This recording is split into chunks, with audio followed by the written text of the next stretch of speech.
खाया गया। अब अगर मैं ऐसा कहता हूँ तो इसमें द्वारा शब्द से पता चलता है कि कोई एक कर्ता है जिसके द्वारा वह क्रिया हो गई, है ना। कोई एक कर्ता है जिसके द्वारा उस कर्म पे वो क्रिया हो गई। क्रिया मतलब जिसके कर्म मतलब जिसकी क्रिया हो गई।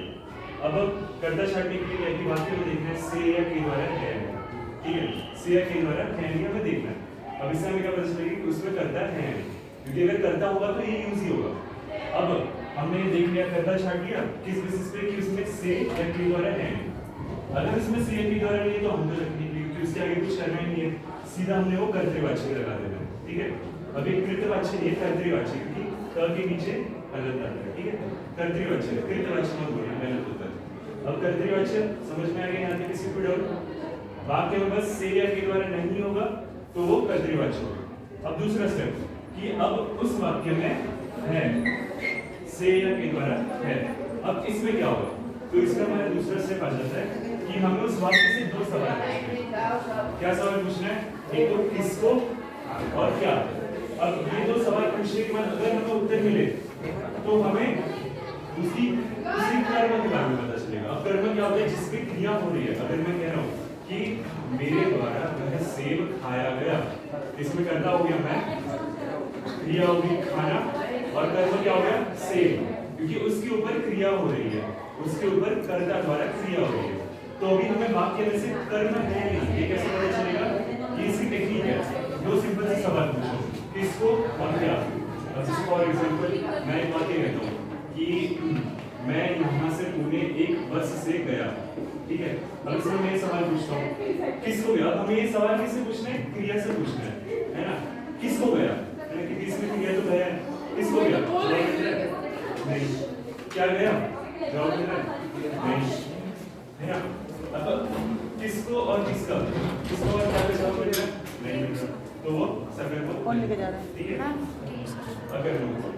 तो ये सिंपल सी मेथड है, मतलब हमारे सिलेबस में जितने भी वाक्य होंगे उसमें अगर हम ये दो सवाल पूछते हैं और अगर हमें उत्तर मिलता है तो वह सकर्मक हो जाएगा। अगर नहीं मिलता जवाब, अगर वह एप्रोप्रिएट आंसर हमें नहीं मिलता तो वो अकर्मक हो जाएगा। अब फिर इसका भी काम आसान है, अगर सकर्मक है तो कर्मवाच्य। ज्यादा सोचें, क्योंकि सकर्मक क्या होता है? स माने पॉजिटिव, डिफरेंस पॉजिटिव, तो उसमें सकर्म है तो वो सकर्मक हो गया, और अकर्मक है तो भाववाच्य हो गया वो, ठीक है। भाववाच्य। अब देखो इसमें एक और चीज है यहाँ पे बेटा ये भी बता दे, सकर्म मतलब कर्म के साथ। हाँ, सकर्म मतलब कर्म के साथ। अब इसमें क्रिया है ना, कर्ता। अब इसमें क्रिया है, कर्ता भी है, ठीक है, बट कर्म के साथ हो रहा है वो सब, तो वो सब कर्म क्या कहते हैं? कर्मवाच्य हो गया। अब इसमें एक और डेफिनेशन जो आ जाती है कि जो कर्तृवाच्य होता है उसमें जो होता है ना, कर्ता पे बल दिया होता है, ठीक है, उसमें कर्ता पे बल दिया होता है, नहीं दिया होता है। सारे परिवर्तन कर्ता के हिसाब से होते हैं, इसमें कर्म के हिसाब से। इसमें कर्ता के हिसाब से, मतलब कर्ता पे बल दिया होता है। मतलब अगर मैं ऐसा कहता हूँ कि उस लड़की ने खाना खाया, ठीक है, नहीं उस लड़की द्वारा वह चीज बनाई गई, ठीक है। अब अगर मैं ऐसा वाक्य कहता हूँ, अब इसमें अगर मैं लड़का कह दूं कि उस लड़के द्वारा वह चीज बनाई गई, नहीं तो वापस वही हो गया। तो बेसिकली क्या होता है कि वो कर्ता के हिसाब से आगे के परिवर्तन होते हैं, तो इसमें कर्ता पे बल होता है, ठीक है।